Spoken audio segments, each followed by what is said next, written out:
been said that in Africa, manufacturing is only for the brave. Its share in GDP has been falling in the region over the last 3 decades and was just 11% in 2014. But at the same time, manufacturing production has been increasing faster in sub-Saharan Africa than in the rest of the world, with its share in world manufacturing on the up. And as China transitions to a consumer-driven economy, some are saying this gives the continent a golden opportunity. So can the continent finally seize this manufacturing momentum? And what further steps are needed in the process of industrializing Africa? I'm Beatrice Marshall. Welcome to Talk Africa.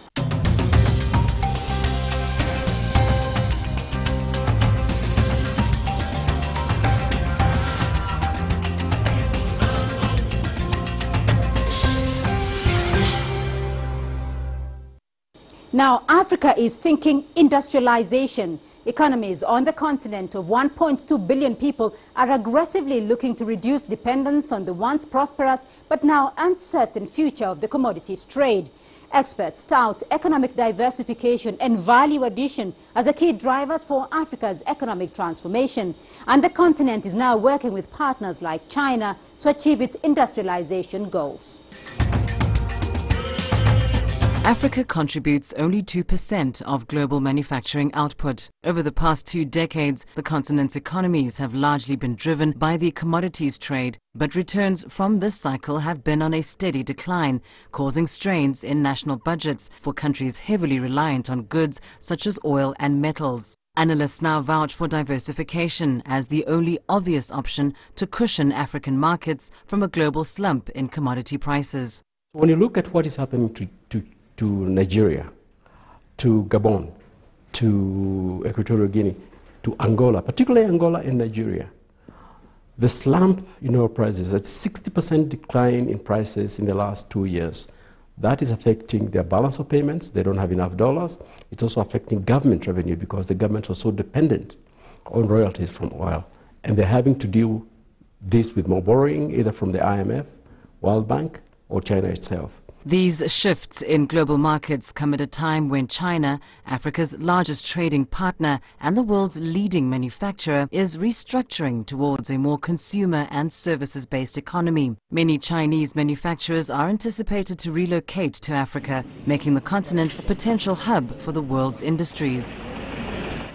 Special economic zones have been set up across the continent and more are being developed, with those in South Africa, Egypt and Ethiopia already exporting to developed economies. But Africa still faces a number of challenges on the way. Our linkages to our ports are still very poor by road and by rail. Energy costs in Africa tend to be exceptionally high. We need to invest heavily in infrastructure in Africa so that you can get the competitive base that you need, that is provided by infrastructure. Secondly, engage the private sector outside of Africa.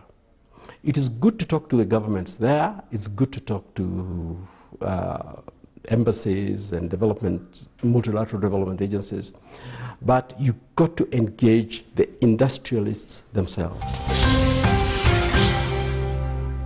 While manufacturing plays a key role in the process of economic transformation, there is required for high-quality growth, job creation and sustained progress. Yet the share of manufacturing in GDP has been falling in sub-Saharan Africa over the last 3 decades and was just 11% in 2014. Well, I sat down with Umar Saidi, the Regional Director for Eastern and Southern Africa at the International Finance Corporation, to find out more about the options Africa can pursue in its quest to industrialize. Omar, thank you very much. Now, a lot has been talked about industrialization, Africa's options for industrializing, and that there is no option for Africa at the moment but to industrialize if it has to achieve economic growth. Now, what are the options that Africa can pursue in industrialization, the short-term options, the medium-term, and the long-term? Well, industrialization, as you put it, is very, very important, Beatrice, because you have to move up the value chain. We cannot be a continent that continues to always sell our commodities and find ourselves in a situation when those prices are low, which is the situation at this moment, and we're very vulnerable. We have to enhance our game. To get to that level, there are a number of fundamental things that we need to tackle, although in some of those we're making progress. The first and very important one is to make sure that we enhance our ability to have the right infrastructure. The infrastructure gap is huge. Depending on who you talk to, you go up to $100 billion a year. If you look at ports, about 90 ports or so, traffic is about 6% of the world traffic. Airports, 5%. You talk about electricity, one of the lowest. Actually, the lowest penetration rate. How can you industrialize if you don't have electricity? How can you industrialize if you cannot move your goods from point A to point B, which is the transport?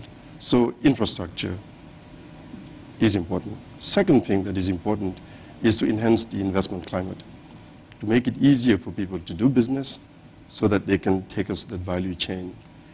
And third, I would just say it's important to enhance our skills. So immediately, these are the things that you will have to tackle, basically short to medium term. Now, if you think about the long term, obviously you need that. You also need to make sure that you capture the benefits of the wonderful trend that is happening in this continent with respect to better stability, with respect to a growing demand, growing middle class, some of the things that everybody is talking about, what is behind all of this growth.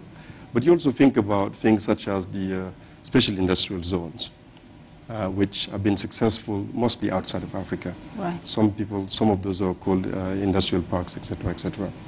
We need to make sure that it's not just a plan. Sometimes well-meaning ideas, Beatrice, can take you to a situation where you want to do the right thing, but you just cannot implement. Or it's, yeah.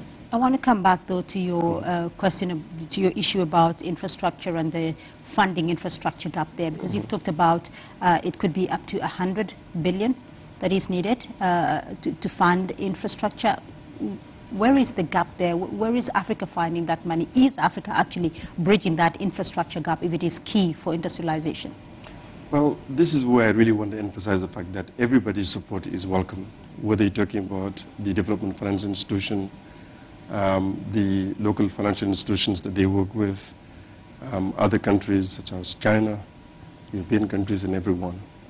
This is not a place where you can really talk about competition because the field is really, really wide.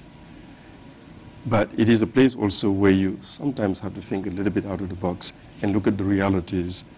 In many cases, it's about risk appetite because challenges are huge. And this is where, in some cases, for example, you have to find a way to come up with some sort of a blended finance where somebody is willing to take a certain level of risk, knowing that that is a calculated risk. So, yes, the field is wide open. The gap is huge, and we're talking about annual gaps here. But everybody is welcome to try and fill that gap. In one way or the other, in many years, it's been sort of, depending on the year, it's been, you get closer to the target. Actually, you move up in the target, but not get closer, obviously. That's what I meant to say. But my point here is that it is huge, and that we all need to work together to put in our own funding, but also mobilize funding from others. The risk perception for Africa, though, does Africa today, with all the talk of good economic growth over the last 10 years, despite the slowing growth in Africa, in the past couple of years, but is the risk still that high? Is the risk perception still that high about the continent? Well, the risk is there. I cannot basically look at you in a straight face and say that it is not there. So to me, the big question is that when you're faced with the risk, how do you address that risk? How do you find tools to de-risk so that you can be relevant in those countries?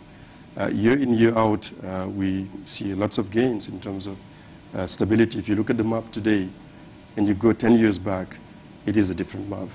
China's economy is now in transition away from a market-led economy to more of a services and consumers, and many are wondering what will the impact of that be for Africa, particularly following China's announcement that it wants to now engage in industrial cooperation with Africa. For some time now, and it is increasing.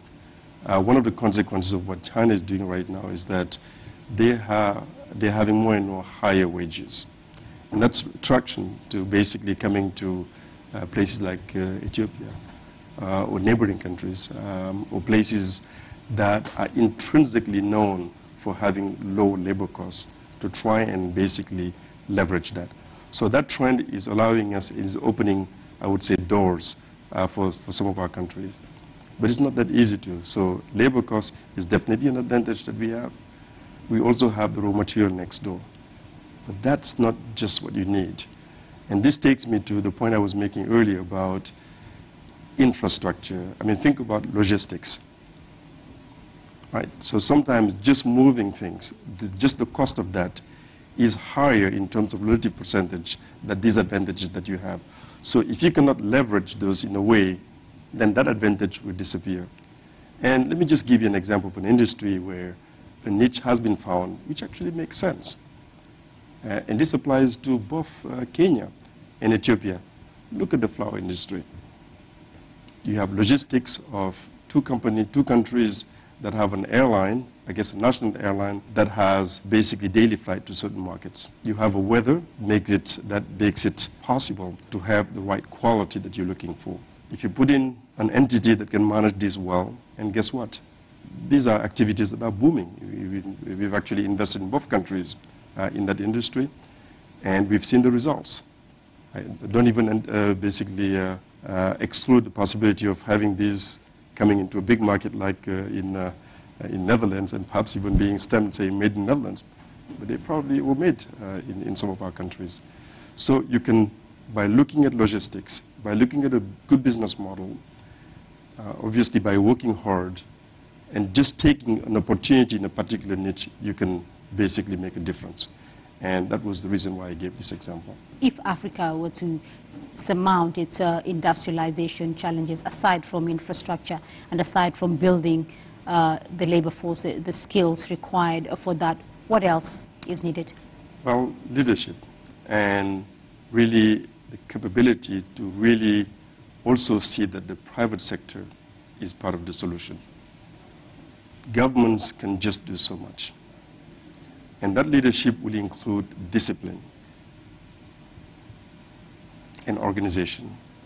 Without those two, I don't know that we can face some of our challenges. So that part is extremely important. And also, for those of us who are involved in financing, it's very important that we think about also thinking out of the box. We have to find ways to continue to de-risk those projects so that we can finance them. We have to put what we call PPPs, public-private partnership, at the next level. It has to be real. It has to just go beyond just the cliche and making those things happen. And so the theme there for me is just not doing just the usual thing we've been doing, but to do a little bit more, because the needs are significant. Right, Omar, thank you very much. We're going to take a short break now, but when we come back, my expert guest will help me further unpack Africa's industrialization. To stay with us. Welcome back to Talk Africa. Now, to help me further chart the way for Africa's industrialization, I have expert guest standing by in Lagos, Eke Ubiji. He is the Executive Secretary of the Nigerian Association of Small and Medium Enterprises. In Beijing, Professor Ho Wen-ping, she's a research fellow at the Institute of West Asian and African Studies. And with me in Nairobi is consultant economist David Awiro. To you all, thank you for joining in this conversation. David, I'll start off with you though. Africa's share of manufacturing in the world is said to be on the up. First of all, give us an indication of exactly what is Africa's state of manufacturing. Thank you very much, Beatrice. What has been happening in Africa, if you look at the GDP composition, most African states have their manufacturing at about 11%, and for some in the recent past was actually falling. Some fell even to 9%. So basically indicating that manufacturing, we are witnessing even to some extent some deindustrialization that's happening. But it's not all bad news, because for a lot of what's happening globally, incomes are rising in Asia, and what that means is that some of these jobs will find themselves in Africa. And so Africa is looking out for a growth opportunity that will migrate from the commodity-based growth that we witnessed in the last perhaps 5 decades into an opportunity where we are seeing a job growth due to manufacturing and industrialization. Ike Obeji, in Lagos, Africa is looking for growth opportunities. Manufacturing, industrialization is going to be one of those opportunities. What is the scenario, though, in Nigeria? Thank you very much, moderator. This is a very good question. In Nigeria here, the issue of industrialization, we're going through some serious economic crisis because the issue of manufacturing has been neglected while we focus so much on the revenue from oil. But now, since the revenue from oil has really come down, everybody is in their straits. Now, manufacturing is very, very important, but a lot of things need to be done. Infrastructure is very, very important. For example, in Nigeria, you're talking of manufacturing when you don't have constant power supply. How do you manufacture? Those that are really functioning are generating their own power, and they are mostly the big players. What of the small players? How can they generate their own power? It's very, very key. Infrastructure is very, very important. Without infrastructure, we can't make much move. So the issue is that in Nigeria and other African countries, we should pay serious attention. If we are really serious to industrialize, pay serious attention to infrastructural development. Right. Power is very key. Road, transportation, all those issues are very, very important here. Professor Howemping, I want to wrap you in here, though, because Africa is hoping to take into consideration China's economic transition from a manufacturing-led to a consumer and services-led economy now. Are we starting to see the Chinese industries shifting to newer ground as a result of that change in Chinese economy? Yes. As the latest China-African Johannesburg Summit has been put forward, nowadays it's a golden time, also golden opportunity for China and Africa to make a joint hand to implement this industrialization and also to transfer China's excess industrial capacity. Nowadays in China, China is doing this economic readjustment. And we are now facing the challenge, that is how to digest those so much excess, those industrial productive capacity. Now it's no longer the shortage economy anymore. After 30 years rapid economic development, China now becoming, the excess, the oversupply, those productive capacity and manufacture goods. So China has served as the biggest trading partner for almost 100 countries globally. So that's why China now needs to speed up this industrial transfer. And in Africa, as my colleagues from Nigeria and Kenya both mentioned, Africa also had a bad need to increase its level of industrialization. So now this is complementary with each other. So China has the capital advantage and also has the technical know-how advantage and also has the access extra, those industrial capacity. Right. And in Africa, and there is a great need for that. David, I'll drop you in here because a lot of emphasis has now been placed on industrializing Africa, particularly after that FOCAC summit in Johannesburg last year. What is Africa doing? Are we seeing a greater push now by African states to industrialize and to take advantage of the Chinese transition in the economy? Yeah, certainly there's renewed interest in Africa, not only from China, but also from other partners, trading partners. But the biggest problem has been that the African trade with the world is as an imbalance, even with China. And so this imbalance is brought about by, huge commodity exports to the world. And in terms of imports, we have a lot of consumer goods, either small electronics or fast-moving goods in that field. So what has been happening, in fact, the deficit is due to the fact that we don't have enough basic infrastructure.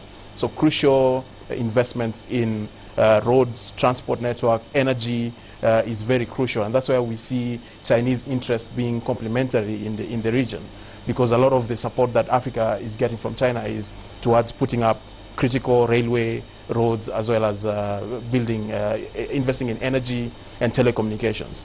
One last point is, as we see China's growth, and as we see, its emergence or it being a crucial player in international development, some of this development assistance is actually landing in Africa, basically seconding or giving a vote of confidence to the potential that Africa has. Well, let's look at that potential that Africa has, Eke Ubiji, and you've talked about the constraints to industrialization, infrastructure, and energy. But what is it African countries are doing, though? Because now there is this opportunity, but what are they doing?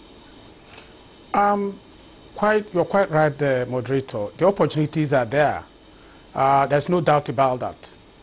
We have huge opportunities, especially in the non-oil sector, agri and agro-allied sector. We have a lot of raw materials that could be processed into finished goods. And you can only do that when you have manufacturing outfits. That is very, very key. The opportunities are quite, is it only in the industrial sector? Even in the power sector, opportunities are there. We have water, we have sunlight, through which you can, even wind, you can use that to generate power to run your industries.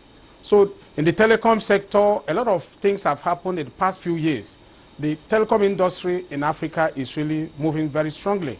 So the potentials are quite huge. Right. It's just for our governments to pay serious attention to identify those loopholes that could be covered so that industrially Africa can move forward, so that we can export. Instead of exporting commodities and raw materials, we can export finished manufactured goods. All right, Professor Howeng Peak, let's draw on some of the examples and some of the lessons that African economies can learn from Southeast Asian countries, because Asian countries like China and Bangladesh, they did grow out of the manufacturing situation in their countries. What exact lessons can African countries learn from China, learn from Southeast Asian countries? Well, there are a lot of experience. China and Malaysia and Singapore and South Korea, all those Asian countries can be shared with African countries. Being the latecomer, actually there are lots of advantages because you don't need to repeat those mistakes has been made by those first rounders. For example, like China, we have gone through those economic development with a lot of less protection of environment. So those experience and lessons could be avoided by latecomers of Africa. So I think maybe the most valuable experience is the industrial park and also those economic and trade zone building. Because at the very beginning, like in the 1980s, when China also was facing this shortage economy and the industrialization level is quite low, and then we set up quite a lot of those special economic zone and industrial park around those coastal provinces along the eastern coast of China. So those economic zone and industrial park, they enjoy a lot of preferential policies like tax redemption and also even tax-free. And then they attracted a lot of foreign investors in. So through those technical know-how transfer and the management skill transfer, and then gradually those experience can be shared and spill over to other provinces in China. So this is a trickle-down effect. So from one place to another. Another experience, I think, is the township enterprises building, because China, basically speaking, is also a rural society. A lot of countryside people, if they all rush to the big city like Beijing, Shanghai, that will increase lots of burden for the city construction, and also that is do no good for the country's the overall reform and opening. So to establish township enterprises, that's a good way to absorb those increasing those migrant workers and the rural people transfer themselves from farmer to the workers nearby. David, Africa is a latecomer. I did see you agreeing with Professor Ho Wen-Ping there. Your comment? Yes, if you know, to the question, what is Africa doing? If you look at governments within Africa, have realized that much of our trade within intra-African trade, that is trading amongst member states within Africa, actually comprises of more value-added goods. Now, these value-added goods are the manufactured goods which provide quality jobs and higher incomes than our commodity base. So what governments are now doing, we are trying to harmonize our trading regimes so that there can be more harmony, so that our markets can be expanded. Specifically, there are two initiatives right now going on. You have a tripartite initiative, which is bringing together regional groups of the SADC, EAC, and COMESA. And then there's also a continental-wide regional integration effort, or the Continental Free Trade Area. And these are all aimed towards expanding the African market and making it easier for African countries to trade with each other, because this is the trade, this kind of trade is the one that creates more jobs and is the one that will bring about that industrialization. So Chinese participation and establishment of Chinese companies within Africa actually will take advantage of that market in terms of being able to access more commodities and provide more commodities to this market. Right, but of course many people have said, and economists have put it, that industrialization is a must if Africa has to maintain its economic growth and to create jobs and so forth. Do you see, though, Africa's industrialization challenges as surmountable? They are surmountable. In fact, this story of intra-African trade is the glimmer of hope that we have. Because given the trading frameworks that we have currently, if we, you know, traditionally we've exported commodities and primary and raw products. The moment we try to value add and export to the same markets, we face tariff escalations. So our products are no longer competitive and, you know, we end up losing the market altogether. But within Africa, we can export, you know, value added products. And indeed, even our terms of trade show it, that the most revenues that we get are from our value add, much as commodities are still the mainstay for forex and also export capabilities. But even if you talk about African multinationals, these have been proven to be companies which export commodities within Africa. And we're going to leave it there for the moment this week. That's all we have time for this week. But thank you to my guests for their insights. In Lagos, Eke Obiji, Executive Secretary of the Nigerian Association of Small and Medium Enterprises. In Beijing, Professor Ho Wen-Ping, a research fellow at the Institute of West Asian and African Studies.